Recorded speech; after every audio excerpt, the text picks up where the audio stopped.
This is powerful. And the number again, my director of transmission, Mumbalingwa, put it on the screen. If you want to talk, ask a question, challenge Dr. Munang, you can call the number 240-603-7367. That's the number on the screen, 240-603-7367. I'm going to ask you some questions on climate change, where you're an expert advising governments on climate change. I'm going to ask you some questions about that. But before I get there, somebody listening to all this, I mean, the potential, the market potentials, the resources. And you're not talking about going overseas to buy these things. You're talking about things just around your waist, turning wastes into marketable, trending textile products. Somebody listening to you, a youth who doesn't have work, tell me, where do they start, sir? Very important question, Divine. And I will start by saying this, what you have said is what is realistic and what is happening across the continent. East to west, north to south, central, those are realities. And those realities, let's start first of all with a young person, a dropout, who doesn't even have first school living. This, we have them in our community. And the first question, building on what you've said, is how do they then turn this challenge into opportunities? The answer is that they cannot look at material because they don't have that material. They don't have the money. That's true.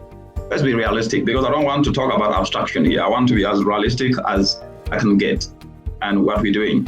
But what that person have got, he needs to look inwards, because he has the ability of selflessness. What's selflessness? You can be able to volunteer yourself to do something to learn a skill without necessarily having to wait and say, oh, if I don't get money, I'm not going to do one. The second is to swallow that empty self-pride that most of us have. That empty self-pride is what is really destroying a lot of people across the continent here. And then what does he do? Once he does that, then he needs to volunteer his or herself to learn something that he or she is passionate about. Let me just ask this. How many of us of these young people will be able to go up to a farmer and say, I want to understand how you dry your cassava or how you grow your cassava? You're not going to end up doing that, but just because you need to work with these farmers, and by working with a farmer, you can have a network of 1,000 farmers in a village, which then means if you learn a skill for a solar dryer, that becomes your market. That attitude is not there. So that youth firstly needs to know that he needs to come out from that high power horse, that high horse, calm down, and then swallow that self-pride, and then learn a skill in an area in which he or she is passionate about. And they're all passionate, they have their own passion. The second is, still with that scenario, let's take the predicament of a university graduate with a degree in history, a degree in physics, a degree in environmental science, a degree in geography, etc. It doesn't really matter. Who has been applying for jobs and he or she is not successful? That's the reality of today. Fewer jobs. Then what do you tell? What do you tell the person? You can't just say turn opportunities to challenges, and the person doesn't have the money, he doesn't have the material. What does he have to look into? Selflessness again, and calm down from that high horse. But one thing that we all learn as we go through school is that we must be able to self-train ourselves, and we must be able to look for the right information.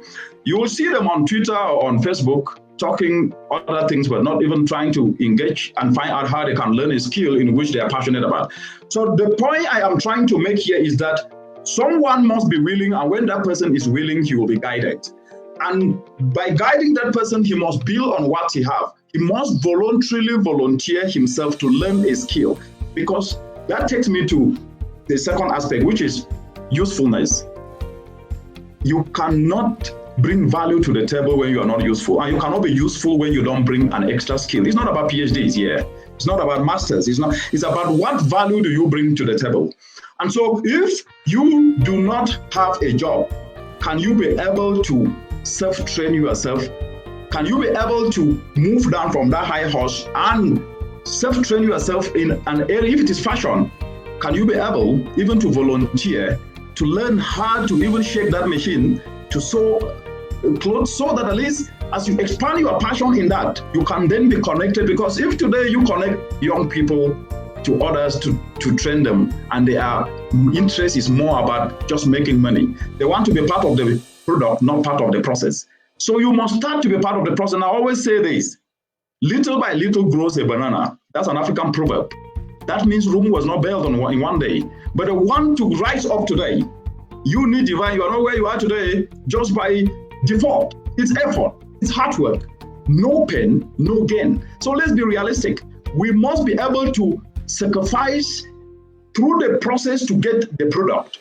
They want to get the product immediately, because that's what society have also made people to see, that when you are up there with a big car, you are more respected than someone who's devising a solution to solve a problem. And if he doesn't have money, then he is nobody. So we have glorified material and made solutions to take the bottom, to be at the bottom rather than be at the top. And so it makes a young man not even to do anything, because he said, Master, I need to get money. Now, if I don't get money, I mean, say they're not going to respect me for society. Terrible. Here is what somebody says. I'm going to bring the comments on the screen. That's Eunice Sandra Basung. Again, you can dial the number 240-603-7367. 240